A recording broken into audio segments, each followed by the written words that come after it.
guard against the acquisition of unwarranted influence, whether sought or unsought, by the military industrial complex.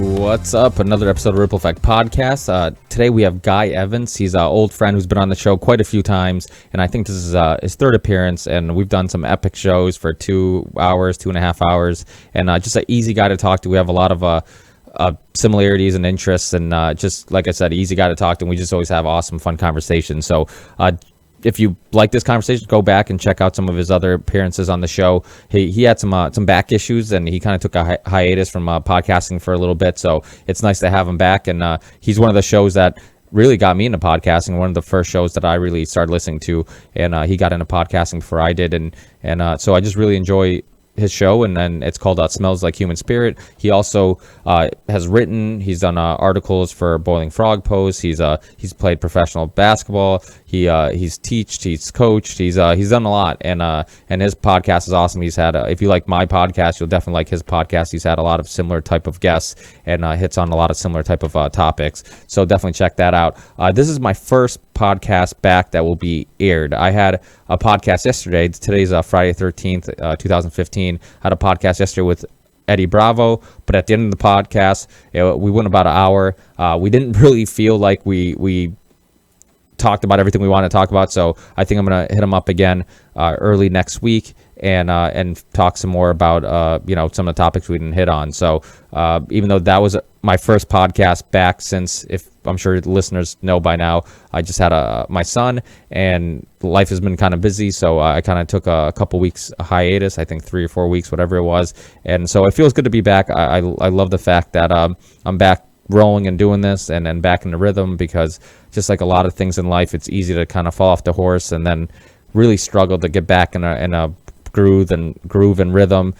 Similar to the gym, sometimes we get an injury or a bunch of things come up and we can't make it to the gym, and next thing you know, we just completely stop going and then find every reason to why we can't make it. So it's good to be back, and I try to do my best to not be a procrastinator and get shit done. So hopefully you guys enjoy the show. It's an awesome show, like I said, very casual, and look out for the Eddie Bravo show. It should be released soon after this one. And I'm sure that one will say that was my first show back. So if you're a little confused, this one's going to be released first, because like I said, I'm going to wait to finish that episode the following week when I talk to him again. So enjoy the show, and I'll see you on the next one. Peace.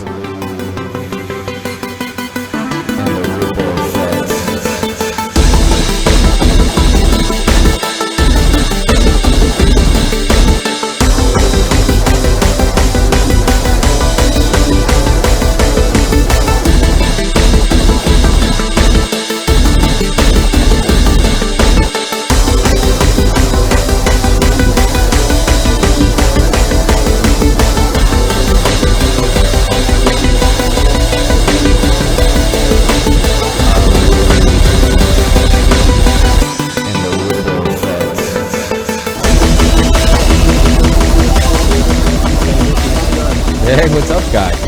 Yeah, good to hear from you. Hey, you too, man. Glad you're back in the podcast world and you're recording. And we were a little worried about you. I didn't hear from you for a while. I was starting to get nervous. Yeah, well, I'm sure you heard on the first show back that I did. I had some problems with with my injury and stuff like that, kept me out for a while. But I wanted to say to you as well, congratulations on becoming a dad. That must be really exciting. Dude, you have no idea. It is it's one of those things where you constantly hear from people that it's a life-changing experience, and it's you know, and it almost gets to the point where you hear it so often that you become immune to it. You're like, yeah, I get it. I get what you mean. It's life-changing. But then when you actually experience it, and I think from the outside looking in, I just thought like, well, okay, I have this kid, I get it. But it's the whole journey that makes it so life-changing, from like having your first from finding out you're having a baby, you know, from the excitement of that, the excitement of the ultrasounds, the excitement of you know, water breaking and going to the hospital and going through, you know, labor with your significant other. It's just you know, it's the whole thing is what makes it so unreal and surreal. And I just did a podcast with Eddie Bravo yesterday, and we were talking about it, and he has a son too, and we were talking about the experience of walking out of the hospital and thinking to ourselves like, holy shit, like this person's life is all on me, like I'm responsible to keep this thing alive. And it almost seems surreal, because from like one day to another, all of a sudden, you know, you can't be selfish anymore. All of a sudden, all your you know, all your old habits, you know, a lot of your own selfish habits have to be pushed aside. And it is kind of a scary thing, because when you're in the hospital, you do have nurses and doctors, and if you have a question, somebody can help you out, and they're checking up on you all the time, and all of a sudden you're just walking out with this thing, and you feel like you're almost stealing it. Like, is this really mine? Am I really walking out with a real human being, and nobody's asking questions? And I think this goes through the whole idea of how we have to have permits for guns and mopeds, but anybody can have a baby, and it's a good thing and it's a bad thing in the same way. Yeah, I think it might be a good idea to start off the podcast today just talking about this for a few minutes, because I think it's something everyone can relate to. Obviously, if you've had a kid, then they'll be able to feel exactly where you're coming from. And if you haven't, you know, it'll give people an idea of kind of what's in store. So I don't know, just an idea. Maybe we could talk about that for a couple of minutes, because I got a couple of questions I'd like to ask you, as well about that. Because you're limited on time, let's just keep. I start recording right from when the phone call starts, so we'll just keep talking, and I'll just use this all, and then keep going, because yeah, I know you're a little bit limited on time, so I might as well use as much recording time as I can. So, okay. What questions did you have? I think you kind of alluded to it there, but I'm guessing that you experienced some sort of internal shift of mindset once you actually realized that, as you put it, this human being's life is in your hands. Did you know, was it a stark difference from one day to the next once you left the hospital? I mean, was it obviously a life-changing experience, but did you really sort of feel that shift going on inside? Yeah, because it was weird, because it's almost like it kind of reminded me. I mean, I know it's a kind of extreme example, but you know how like something happens so life-changing that it doesn't hit you at first, like it's kind of surreal, because similar to like a death in the family, a really close person passes away, and you have that feeling where like you go to awake and you realize like the real close people to this person, they're in shock still. Like they still have, it hasn't hit them that this has just happened, that their whole life has just changed. And it's kind of the same thing where like it doesn't quite hit you right away that like, holy shit, like your whole life has just changed. And to just think of yourself as a father for the first time is kind of surreal, you know, just the whole idea. It's like, holy shit, I'm a father. And I think the one thing you learn is that growing up, we have all these adults telling us that they or at least trying to put out the perception that they have it figured out, and listen to me because I'm the adult. And then once you become an adult, and once you're in their, you know, position, you realize, holy shit, nobody has anything figured out, and we're all just trying to figure it out as we go. And there's no right or wrong. Well, maybe there's definitely some wrong ways of doing things, but there's a lot of different right ways of doing things. And sure. You know, and there's not, you know, it's not, everything's not black and white, and we're all kind of just figuring it out. And that's how I'm kind of looking back at it, and I'm just thinking like, oh, you know, I remember all these times when I was a kid and adults are telling me that this is the way you should do things, and listen to me because I'm an adult. And now looking back, and it's like, wait, they didn't have everything figured out either. We're all just on this journey trying to figure things out. Yeah, well, it's like they say, isn't it? There's no handbook for this type of stuff, and it's going to be a learning experience for you. I'm sure a lot of trial and error. But have you found since it was a baby boy? Am I right in saying that? Yep. Yeah. So have you found since the birth of your son, then you've kind of looked at sort of the journey that you're on a little bit differently as well, in terms of how you invest your time and the things that you care about and the things that you were looking forward to doing prior to your son's birth? Have you sort of reevaluated or sort of reassessed some of those things, or no? Well, that's a good question, because one thing that kind of goes through your head is, where do you balance out not completely just quitting the things you love doing, Right.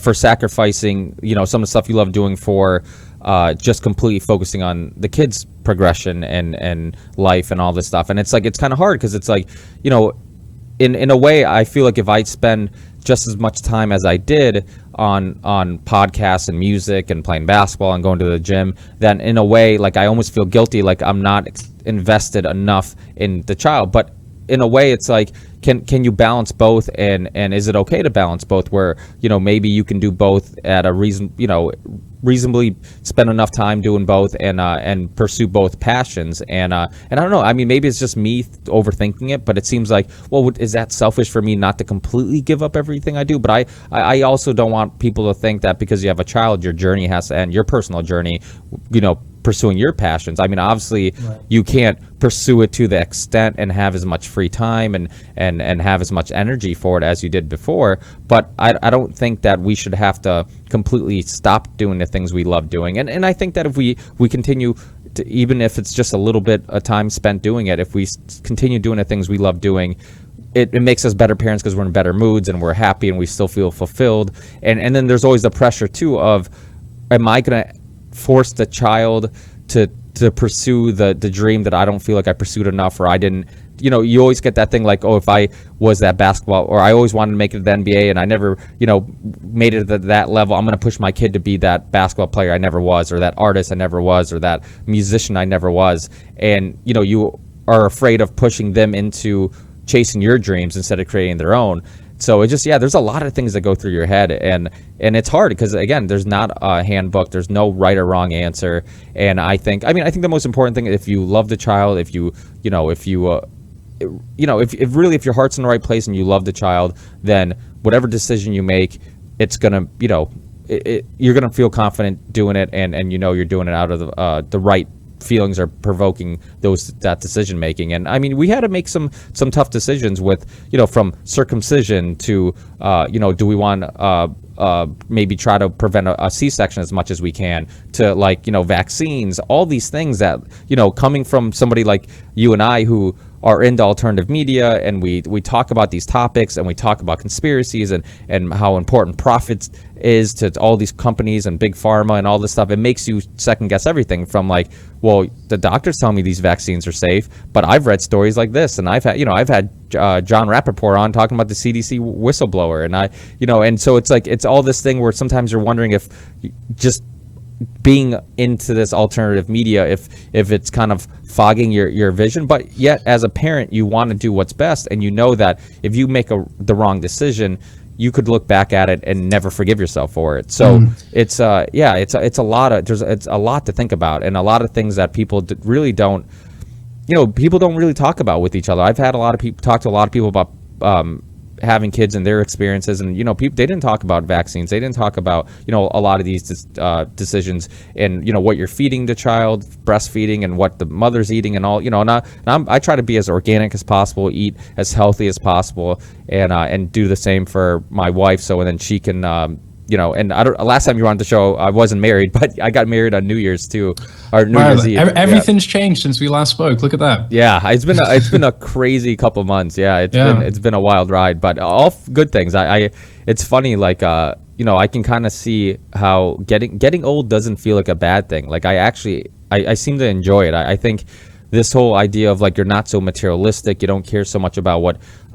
outside people think of you, and you care more about your friends and family, and your priorities change, and I think that's probably one of the reasons why I've had a lot of older friends. And I mean, even my co-host Dave, who does the show with me once in a while, he he's, I don't know how old he is, he probably doesn't want me to say it on the air, but he's significantly older than I am, and I've always related to older people because they're past that worried about what people think of them, and being materialistic, and it's like they kind of figured it out a little bit, what's really important in life. And and I kind of, luckily, I feel like I was lucky enough to kind of figure that out a little sooner than most people my age group. But I think it's one of the nice things about getting old is that, or older, because I'm obviously there's going to be people older than me that are like, well, why are you calling yourself old? You're 30, but it is one of those things where it's nice, and having a child's just one more step in that, where it ends up changing your perspective on life. I remember talking to a friend of mine a couple of days ago and he was talking about his experience with having his child,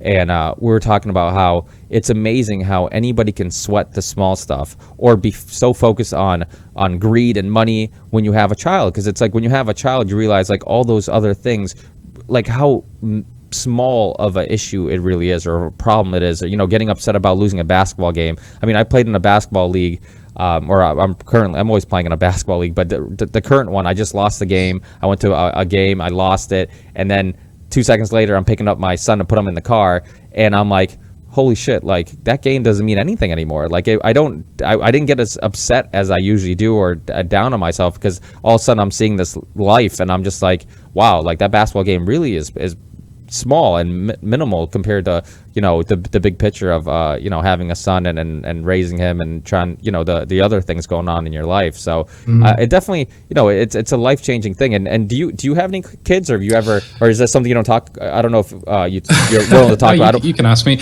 Not at the moment. No, I'm not a father at the moment. Stay tuned. I always say that, but it's just interesting for me to hear some of those things that you talked about, because I've often heard from friends of mine who've become parents recently that there is a real sort of decisive shift in mindset, and as you put it there, some of the things that really kind of consumed you before, or things that kind of irritated you or annoyed you before, kind of go to the back burner a little bit, and you sort of realize what's really important, what really matters. And just to piggyback on something you said a couple of minutes ago, it's interesting that you talked about sometimes how difficult it can be to make a decision or to form a sort of viewpoint on something when there's so much information available now. And I think that's one of the paradoxes of the information age, isn't it, so to speak? We live in an era where we're very lucky that we can pretty much access information about any topic that we'd want to access information on, but the sheer abundance of that information can make sometimes the simplest decisions very difficult, perhaps more difficult than they were in previous generations. And I've experienced that too, because I've even had people on my show who I have interviewed about a particular topic, and they've outlined their perspective in a very eloquent and convincing and confident way.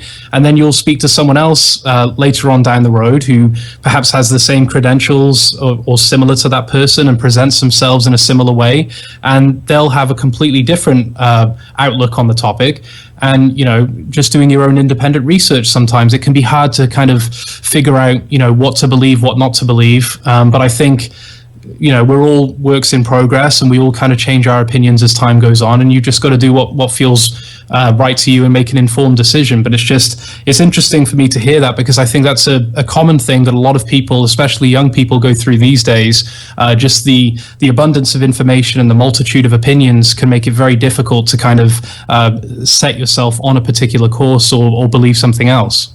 Yeah, and I think that's my definition of intelligence has always been somebody who could kind of filter out the bad information and find the good information, because I mean, nobody can obviously consume all the information in the world, and there's tons of information out there, like you said, from really credible, smart people, conflicting information from really smart, credible people. So I think what makes somebody intelligent or have a really well thought out opinion is the ability to take that, listen to that information, analyze that information, and then figure out which one makes the most sense to them. And I think, that's a talent within itself. And those are the people that are most interesting. I mean, you look at historically, the Nikola Teslas, the Albert Einsteins, the poets and the philosophers. I mean, a lot of these people are well known, not because they just know how to regurgitate other people's information, but they knew how to take bits and pieces of different information and then combine it to create their own philosophy or theory or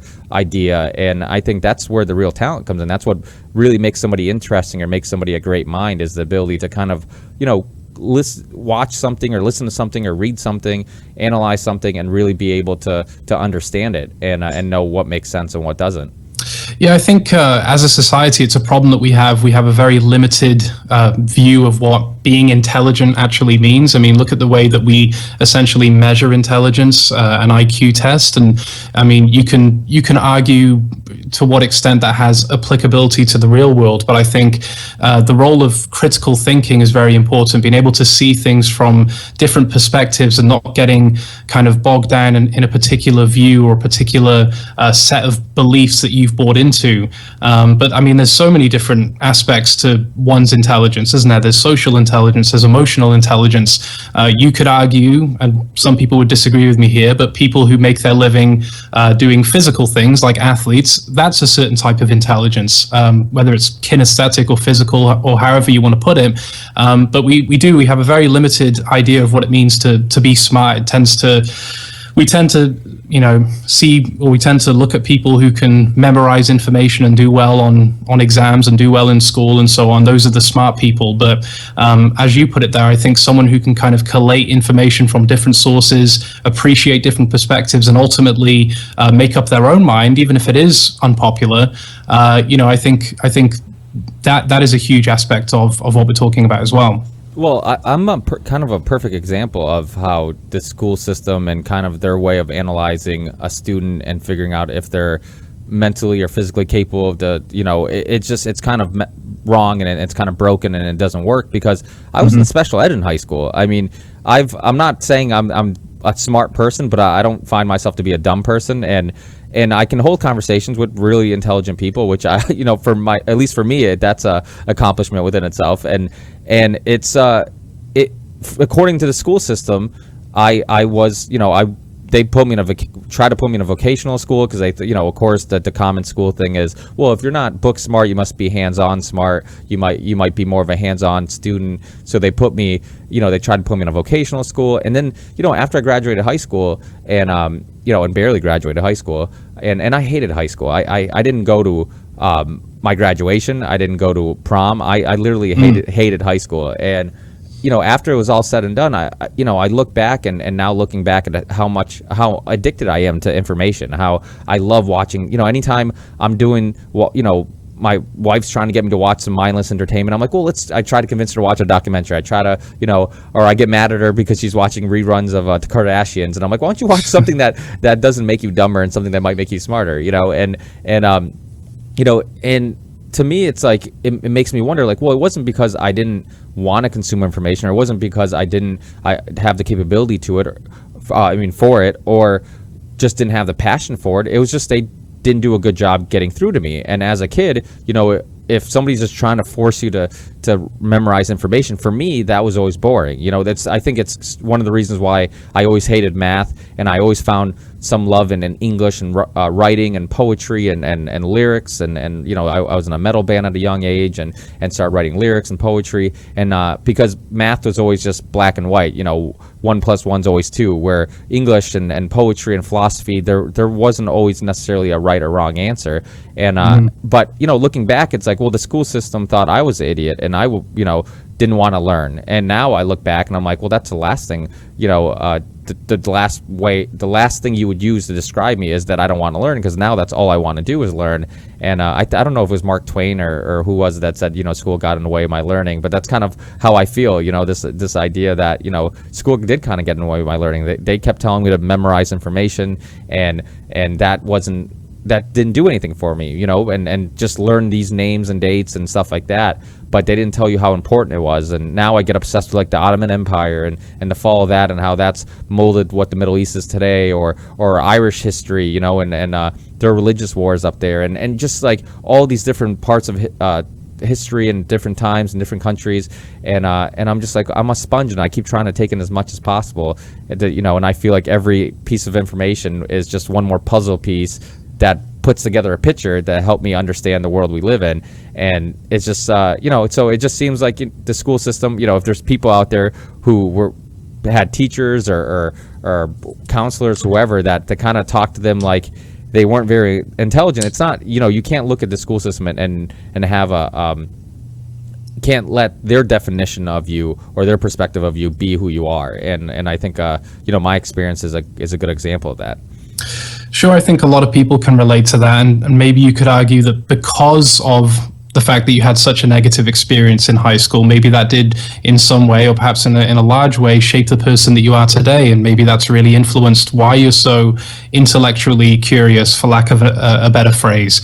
But I think, it's a very, I'm generalizing here, but I think the way that education tends to work, public education especially, it's a one-size-fits-all approach. Just due to the sheer numbers of students, the fact that you've got 25 or 30 students in a classroom with one teacher, there's not the time to account for everyone's different learning styles and the pace at which everyone learns and the materials that they need to learn best. And there's not that focus on creativity and individual expression, because there's always the looming specter of the next exam, the next assessment, the next test. So what we've done is we've had generations of people who've gone through this system, and in order to survive and prosper in the system, they've had to develop a surface approach to their learning as opposed to a deep approach, which sounds more in line with sort of what you do on a daily basis now, consuming documentaries and articles and so on and so forth. But by a surface approach, I mean, what do I need to learn to get through this exam? What do I need to learn to get a good grade in this class? And as soon as the class is over, as soon as the exam is over, sometimes all of that information is completely out the window. I mean, I couldn't tell you 99% of the stuff that I learned in high school because of that reason.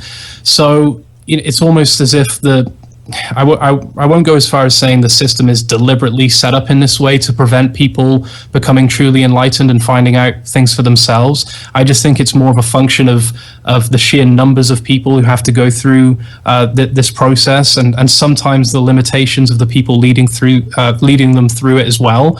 But you don't really get this focus on creativity and all these sort of higher order needs that we have as human beings. They're not really focused on in school. So it doesn't surprise me that, to summarize, I guess you've probably learned more out of school than you did in school. Yeah, no, absolutely. And you're right. Like, they don't put enough attention on sports and arts and stuff that, I mean, those are always the things that get cut first, when those are the things I think that provoke the most thinking and imagination and real life experience. I mean, because even sports, even though that doesn't really provoke imagination as much, it definitely teaches you that hard work pays off and how to communicate with other people and get along and social skills.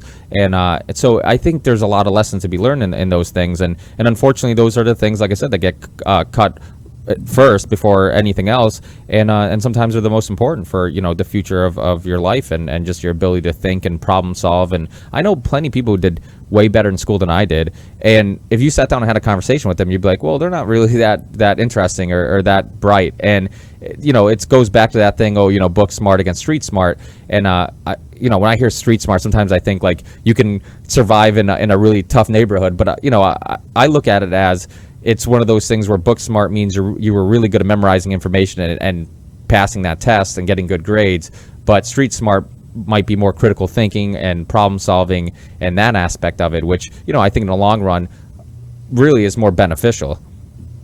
Yeah, and I think one thing that we haven't mentioned as well is, of course, some people view education as essentially the training ground to gaining employment, which I think, again, is a very limited way of looking at it, because then you're just focusing on developing skills in students that are directly applicable to the jobs that exist in the marketplace.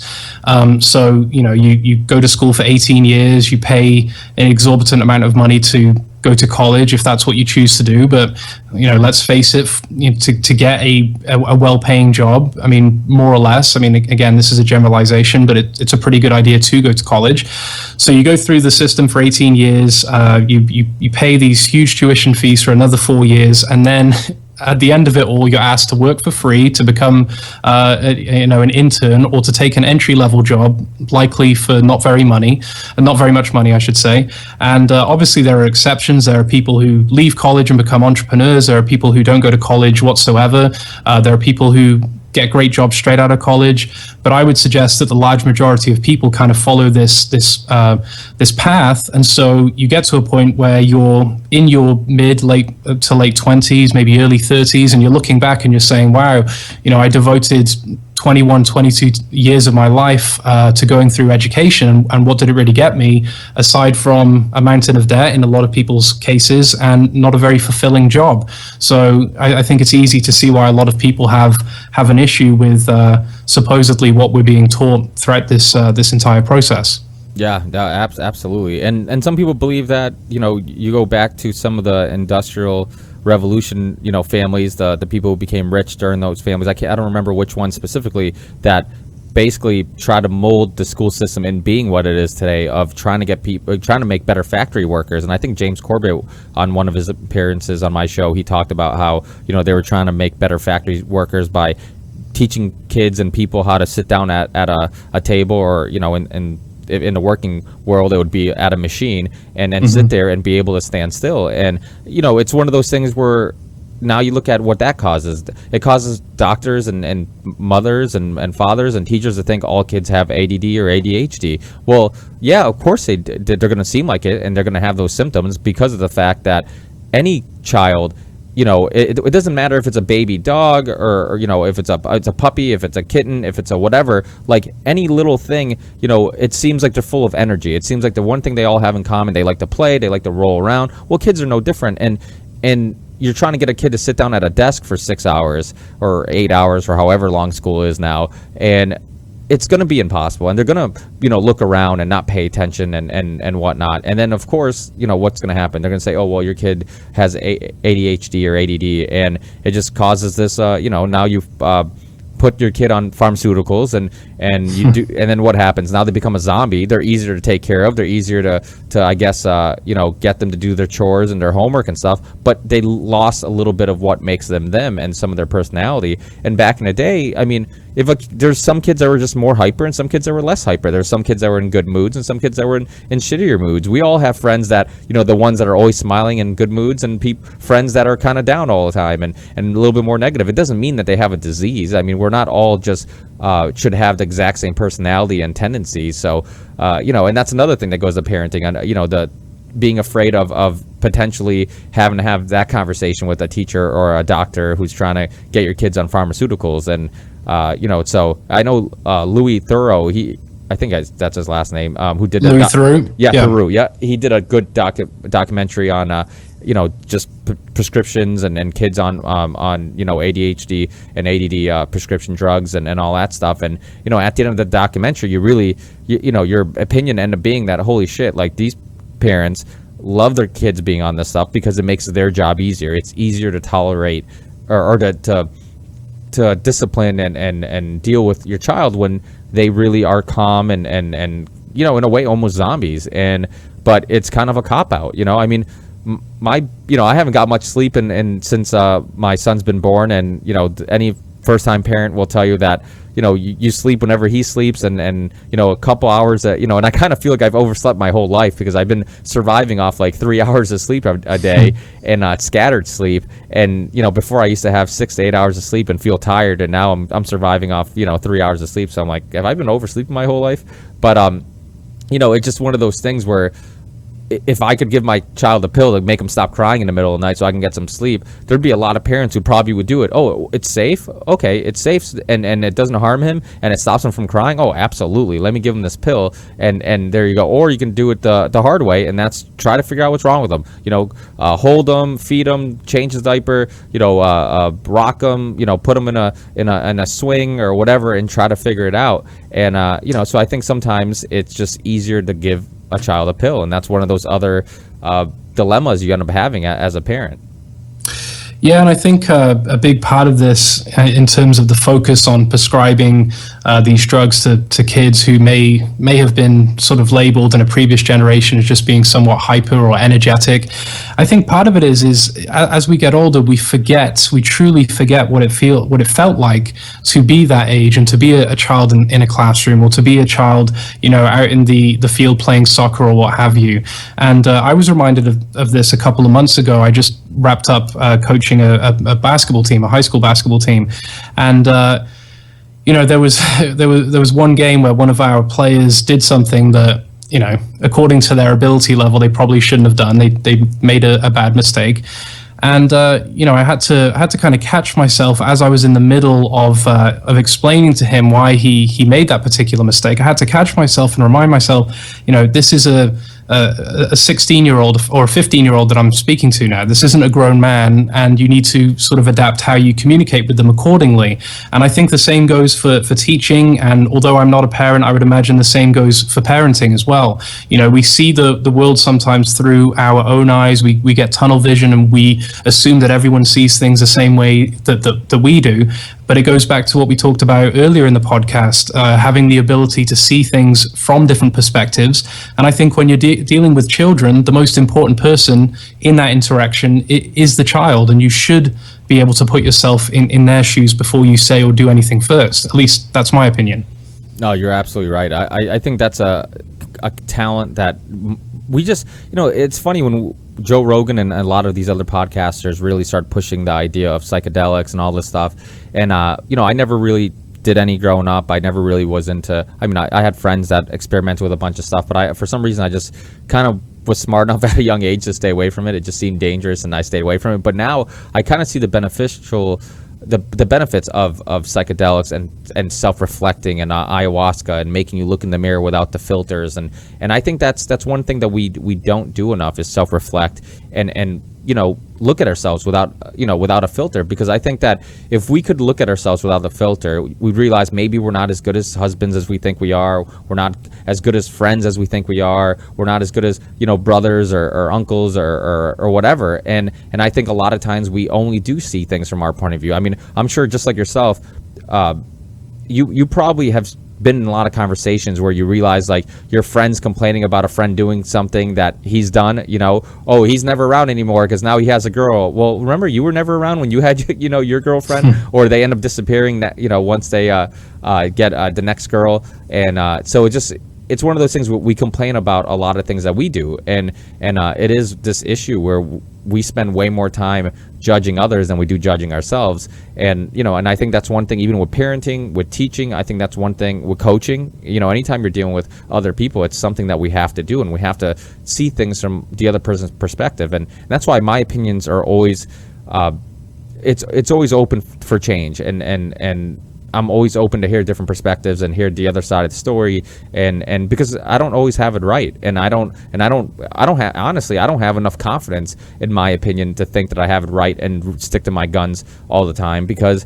a lot of times I hear another perspective and I realize, holy shit, I can see how you can see from that point of view, or I can see how you understood it this way. So I just think, I think that's really important, and hopefully, as my son gets older, I can do what I'm hoping to accomplish, and that's see things from his perspective and give him the benefit of the doubt, and not just say do as I say and not what I do, and not be one of those parents, but yet say, hey, if you can explain to me why you think I should let you do this, then I'm open to change my mind. And if you have a good enough reason and I don't have a good enough reason to tell you no, I can't just be like, oh, I'm the adult, listen to me. I really feel like we should have a reason and really analyze why we're disciplining a certain way, or raising a child a certain way. And if you can't find a good enough reason to why you're doing it, then maybe you shouldn't be doing it. So it's that self-analyzing, I think, is a skill that we don't do enough. And maybe it is just as simple as we live such crazy lives that who the hell has time to do any self-analyzing and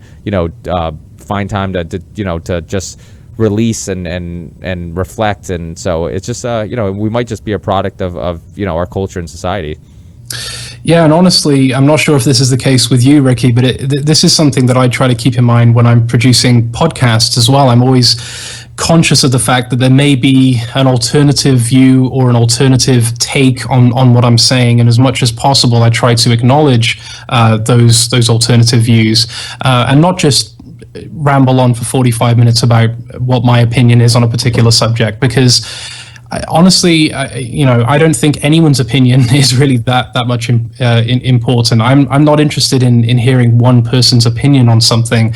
I'm interested in hearing a range of ideas about something and then making up my own mind, because I think if you buy completely into what one person is saying about a particular topic, you're going to be swayed by their charisma, or the fact that they're likable, or the fact that they have a platform of some kind. And I think, just hearing other voices is very helpful in terms of making those judgments for yourself. And people can go back and listen to my show, and I could be wrong on this, but I don't think there are many instances where I've kind of said, this is my opinion and it's right. This is the way things are. I don't care what you say. This is how things are. I try to finish every episode by sort of, again, if possible, giving both sides of the argument, and then letting people know that, with this information and with the information that you guys as listeners already have with you, make up your own mind and proceed accordingly. So I think even in podcasting, it's a very important skill to have as well. Oh, absolutely. But one thing I do worry about, and in the past, I think that sometimes I've overthought what I'm saying, or how people might take something, and that can get in the way too, because then absolutely, instead of just freely talking and being yourself, you can be worried about how are the listeners going to take this, or can that be interpreted in a way that I didn't mean it, and that can be scary, because now you're not going to have the best conversation. And I've done it. I mean, believe me, Guy, you are an awesome talker. You are great at having conversations and giving interviews. I did not have that luxury of being, and I'm sure it took a lot of work, and maybe it had something to do with your profession and coaching and all that stuff, where you became a really good speaker and really good at putting your thoughts together. I've had some struggles in podcasting with just being nervous, anxiety, with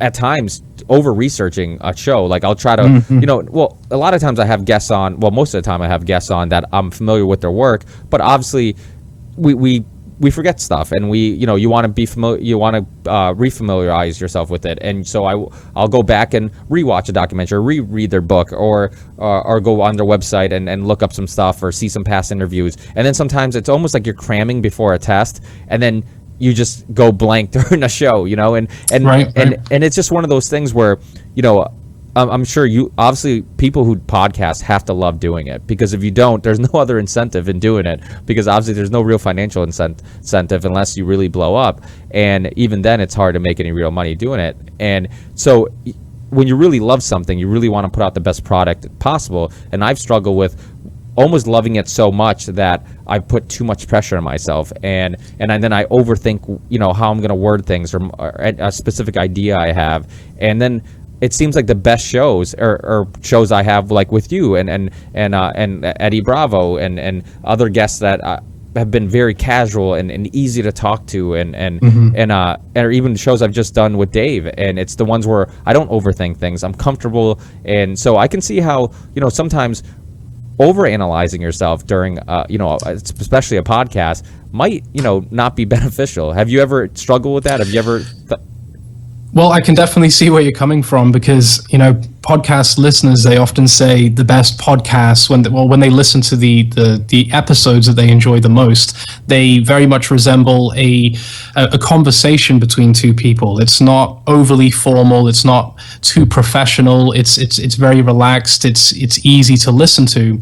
But of course, the problem is, as you will know, Ricky, that even though you and I are having a conversation right now, we're not directly speaking to each other. Of course we're speaking to each other, but we're speaking to the audience as well. So I think if you get too wrapped up in that, if you are too conscious of that can really throw you off. And I think the other thing, and it's interesting, I've heard from a few people by email over the past year or two who've sort of embarked on starting a podcast. Some people have stuck with it, other people have done perhaps half a dozen episodes and called it a day. And one thing that I've heard from some people that are getting into podcasting is that the idea of what they're saying being a permanent record is also something that's quite intimidating as well, because I'm not sure how many episodes have you done now, Ricky? It must be 50, something like that, maybe more. I think this one would make 67 or 68. 67, wow. Yeah. So 67 episodes. I mean, your shows tend to go, on average, would be maybe an hour and a half, something like that. Is that right? Yeah. I think for most of them have been about at least an hour. Most of them, I think, on average, has been an hour and a half.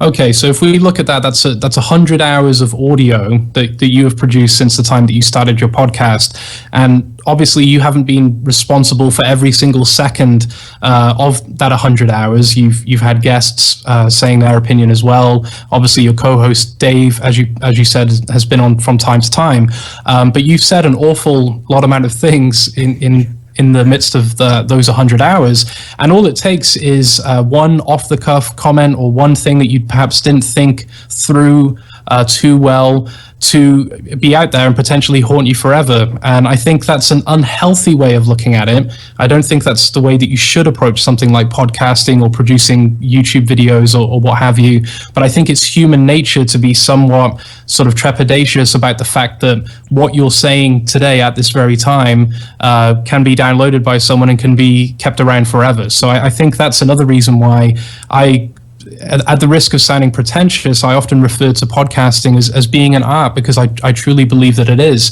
It's not as simple as just pressing the on button on a microphone and just running your mouth for an hour. You really have to think very carefully about what you're saying. And if you have listeners with the same sort of intellectual curiosity as you, they're going to expect a certain standard from you as well. So you've always got to be cognizant of those things. Yeah, absolutely. And I think that musicians have the same type of battle, because I've had musicians on and I've talked about songwriting, and because I kind of had the same struggle with myself when I was writing and thinking, holy shit, I'm going to put myself in a room, write my most personal thoughts and feelings, and then, how do I ignore the fact that this possibly might be on CD one day, online one day, performing it in front of friends and family one day, and they're going to know my most personal thoughts and feelings. And it is one of those things where it's just like, to have the most pure form of that art and do it correctly, you almost have to ignore the fact that people are going to hear it and see it and basically open yourself up and expose yourself. But yet, if you restrict it, then you might get a really filtered, shitty version of what could be. Exactly, and it comes back to just staying in the moment, doesn't it? Don't when you're producing anything of any value, I don't think you should be worrying about the response to it necessarily too much in the future, or what you've done in the past, for that matter. I think it's just about staying in the moment, exactly where you are, focusing on representing yourself in the most authentic way. That's something that I try to keep in mind every time that I podcast.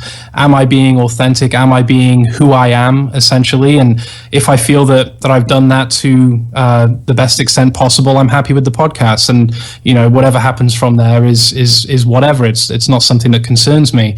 But I agree. I think if you get too hung up on the fact that potentially, thousands, tens of thousands, or even more people could be listening to you, sharing your views online, then you are going to restrict yourself, and you are going to become very boring and filtered, as you put it, and play it safe. And I don't think anyone particularly wants to listen to that either. So it's tough. I have the utmost respect for you, Ricky, for doing what you're doing. For anyone who's putting themselves out there in any form, audio, video, a blog, I don't care what it is. If you're representing yourself to the masses of people in one way or another, I give you all the respect in the world, because it's difficult. You've got to be strong-minded. You've got to be strong-willed. You can't be too influenced by comments that people make, positive or negative, and you've got to stay the course. So this might be interesting for anyone who's thinking about getting into this. It's definitely something you've got to think about. Yeah, absolutely. And especially when the fact that now, everybody has internet and everybody has an opinion. So it's one of those things where when you're putting yourself online, where any person, anywhere in the world can just write a comment about how shitty your show is, or give your show a 1-star rating, and it does affect you. As much as we all want to believe that, we can ignore it and whatever. You could have 1,000 happy customers of your product and love your show and love what you do, and then that just kind of goes in one ear out the other. You don't really remember it, but then you get that one shithead who bashes you, and that's the one you seem to remember. That's the one that kind of sticks with you. And so you kind of have to have thick skin when you're putting your stuff online. Yeah, it reminds me of an interview I heard. I think it was with Bill Burr, the comedian. It was. I'm pretty sure it was him a few years ago, and he was talking about the experience of doing shows in front of people and how he kind of worked his way up the ladder. And one of the things that he said, which I think is very true, is that especially in the early days of his career, he could perform a set for an hour, feel very confident that he'd done a good job, and he would have enjoyed the entire process, and he could get a standing ovation from the crowd, but there could be one person sitting in their seat, maybe in the front row or even the back row, who wasn't happy with or didn't think they got their money's worth, or didn't think that he did a good job that night. And that image would stick with him for weeks and weeks and weeks. He'd be thinking about that person and why he didn't do his job for that person. And I think it's human nature. We tend to remember negative experiences. Unfortunately, we tend to hold on to those a little bit more than the positive experiences.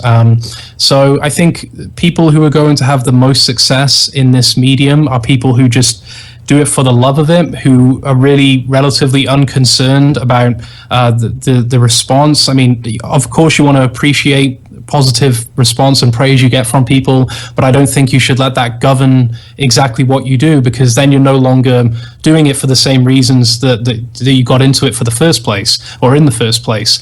I mean, when I started doing this, I thought maybe I'll just record 4 or 5 episodes with a friend of mine, just put it up there because it's something fun to do, and then just call it a day. I honestly didn't think that 3 years later I'd still be doing this. So you never know, but it's as I said, it's definitely something to think about for anyone who wants to get into this. What is leads to one of these things I kind of ponder on a lot myself. Is just like, what's my biggest motivation to continue this? What's the drive? What is it that makes me want to go through the work of, and we both know how much work it is to try to get a hold of people, try to schedule people, try to, and then record and edit and then post it online and, do the tags and then, tweet it and all that shit. It's all time consuming. And what do you like, what drives you? What's your biggest, you think, motivation to continue doing this? Is it just your strive to meet more interesting people and spark thought and have these conversations,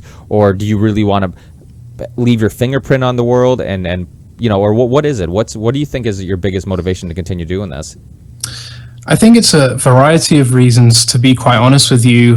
I mean, the way I tend to look at producing the podcast that I do is I sort of look at it as there's a topic or a guest that needs to be that the world needs to hear from. There's something that needs to be covered, and perhaps I could help cover it, as opposed to I would like to cover this, or I would like to interview this person to get the attention of this many people. I think I try to look at it from the opposite point of view, as opposed to kind of forcing something that maybe doesn't exactly align with what I wanted to do in the first place, if that makes sense. So the sort of motivation that I have is that sense of accomplishment when you've worked hard on something for a period of time. It could be a number of hours, it could be a number of days, weeks, and then you hit that publish button, and that you've put your heart and soul into something. You've put something out there for people to listen to that hopefully can be listened to months, years down the line, and will still be somewhat relevant. That's kind of what my motivation is. I enjoy that part of it. I think if you try to focus on fame and fortune, if you try to focus on getting rich by doing something like this, your motivation is gonna wear thin very, very quickly. But it's like anything else. It's like a musician who is only doing music because they want to be famous. I mean, what they're going to find is, if that doesn't happen immediately, or if that doesn't happen fairly quickly, they're no longer going to want to produce music. So I guess the overarching theme of what we've been talking about today is trying to do things for the love of doing them. I won't hold you up anymore, Guy. I know you're a busy guy. That sounded weird. Busy guy. But so thanks a lot. I know that your back's feeling a little better, so that's also positive news, and I'm glad to hear that. And hopefully we'll have you on again, because just like our past podcast episodes, we definitely can go for a while. And like usual, there's a lot of topics we want to talk about that we didn't even touch. So, from Abby Martin to steroids and pro sports and all that other stuff. And that's all stuff that I was kind of curious on your opinion on. So definitely have you on back soon, and good luck with everything. I'm glad to hear your voice again and hear you podcasting. I had Aaron Franz on not too long ago. We were kind of talking about what's going on with Guy and where he's been, and we kind of missed him and all this stuff. So it was fun to eventually see that you're back rolling and you're doing the show again. Well, I appreciate that, Ricky. That's nice to know. And I hope, as I said last time, I hope I was somewhat coherent on this show. I think I'm still a little bit rusty trying to get back into the hang of things. But, thanks very much for having me on the show. For anyone who wants to check out my podcast, it's smellsLikeHumanSpirit.com. Sounds like the Nirvana song, but not quite. That's a long story. I've probably explained it 100 times on the podcast. So at some point you can download the episode where I go into that, or the episodes where I go into that. But Smells Like Human Spirit is the podcast. And absolutely, Ricky, anytime you want me on the show, I'll be happy to come back on. Awesome. Thanks, Guy. Really appreciate it. Enjoy the rest of your Friday. And hopefully I keep hearing positive news about your back so you don't have to go on another hiatus. Appreciate it. And once again, congratulations with your news, and all the best with the podcast moving forward. To you too. Thank you, Guy. All right. Bye-bye. Take care. Bye.